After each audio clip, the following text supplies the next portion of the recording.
दोस्तों, आज है दीपावली का महान त्योहार। आप सभी को दीपावली की बहुत बहुत शुभकामनाएं। Wish you a very happy Diwali to all of you. दोस्तों, आपने कभी सोचा है क्यों मनाई जाती है दिवाली? आज इसी टॉपिक पे बात करते हैं। इस बार दिवाली का त्योहार 24 अक्टूबर यानी आज मनाया जा रहा है। भारत में दिवाली के त्योहार को भिन्न भिन्न राज्यों में अलग अलग तरीके से मनाया जाता है। हर साल दिवाली का त्योहार कार्तिक मास की अमावस्या को मनाया जाता है।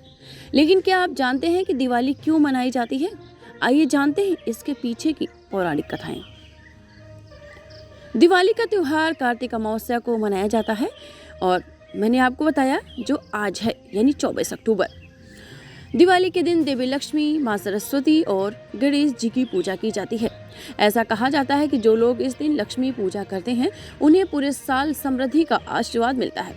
दिवाली यानी रौनक, पकवान, मुस्कुराहट, खुशियाँ, साफ सफाई, रंगोली और दिए का त्योहार है। क्या आपने कभी सोचा है कि हम ये खूबसूरत त्योहार क्यों मनाते हैं? कभी सोचा है कि इस पावन पर्व की शुरुआत कब हुई? आइए उन पौराणिक कहानियों के बारे में जानते हैं। राम जी की 14 साल वनवास के बाद वापसी। रामायण में बताया गया है कि भगवान श्री राम जब लंका के राजा रावण का वध कर पत्नी सीता और भाई लक्ष्मण के साथ अयोध्या वापस लौटे तो उस दिन पूरी अयोध्या नगरी दीपों से जगमगा रही थी। भगवान राम के 14 वर्षों के वनवास के बाद अयोध्या आगमन पर दिवाली मनाई गई थी। हर नगर, हर गांव में दीपक जलाए गए थे। तब से दिवाली का यह पर्व अंधकार पर विजय का पर्व बन गया और हर वर्ष मनाया जाने लगा। दोस्तों, आइए दूसरी कथा वो मैं आपको बताऊंगी। श्री कृष्ण के हाथों नरकासुर का वध। भगवान श्री कृष्ण ने अपनी पत्नी सत्यभामा की मदद से असुर राजा नरकासुर का वध किया था। नरकासुर को स्त्री के हाथों वध होने का श्राप मिला था। उस दिन कार्तिक मास के कृष्ण पक्ष की चतुर्दशी तिथि थी। नरकासुर के आतंक और अत्याचार से मुक्ति मिलने की खुशी में लोगों ने दीपोत्सव मनाया था। इसके अगले दिन दिवाली मनाई गई। दोस्तों, आइए अगली कथा मैं आपको बताने जा रही हूँ। पांडवों की घर वापसी। दिवाली को लेकर एक कथा पांडवों के घर लौटने को लेकर भी है। याद दिला दें, पांडवों को भी वनवास झेलना पड़ा था, जिसके बाद पांडव घर लौटे और इसी खुशी में पूरी नगरी को जगमग किया। तभी से दिवाली की शुरुआत हुई। दोस्तों, इस दिन माँ लक्ष्मी जी का अवतार भी होता है। दिवाली से संबंधित एक कथा और जुड़ी है कि समुद्र मंथन के दौरान माता लक्ष्मी जी ने सृष्टि में अवतार लिया था। यह भी मुख्य कारणों में से एक है। माता लक्ष्मी को धन और समृद्धि की देवी माना जाता है, इसलिए हर घर में दीप जलने के साथ साथ हम माता लक्ष्मी जी की पूजा भी करते हैं। यह भी दिवाली मनाने का एक प्रमुख कारण है।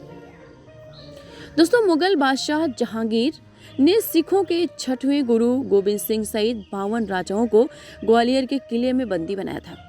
जब गुरु को कैद से आज़ाद किया जाने लगा तो वो अपने साथ कैद हुए राजाओं को भी रिहा कराने की मांग करने लगे। गुरु गोबिंद सिंह के कहने पर राजाओं को भी कैद से रिहाई मिली थी, इसलिए इस त्योहार को सिख समुदाय के लोग भी मनाते हैं। अंतिम हिंदू सम्राट की जीत। अंतिम हिंदू सम्राट राजा विक्रमादित्य की कहानी भी दिवाली के साथ जुड़ी हुई है। राजा विक्रमादित्य प्राचीन भारत के एक महान सम्राट थे। वे बहुत ही आदर्श राजा थे और उन्हें उनकी उदारता, साहस तथा विद्वानों के संरक्षण के कारण हमेशा जाना जाता था। इसी कार्तिक अमावस्या को उनका राज्याभिषेक हुआ था। राजा विक्रमादित्य मुगलों को धूल चढ़ाने वाले भारत के अंतिम हिंदू सम्राट थे। माँ काली का रौद्र रूप। एक और कथा के अनुसार माता पार्वती ने राक्षस का वध करने के लिए जब महाकाली का रूप धारण किया था, उसके बाद उनका क्रोध शांत नहीं हुआ। तब महाकाली का क्रोध शांत करने के लिए भगवान शिव स्वयं उनके चरणों में लेट गए थे। तब भगवान शिव के स्पर्श से उनका क्रोध शांत हुआ। इसी की याद में उनके शांत रूप लक्ष्मी की पूजा की शुरुआत हुई। इसी रात इनके रौद्र रूप काली की पूजा का भी विधान है। तो देखा दोस्तों, आपने कितनी कहानियां हैं। आखिर क्यों मनाई जाती है दिवाली, आप सब लोगों ने समझ लिया होगा। तो दिवाली मनाइए, ये प्यार से मनाइए और पटाखों का कम इस्तेमाल करिए। आप सभी को एक बार फिर से दीपावली की बहुत बहुत शुभकामनाएं।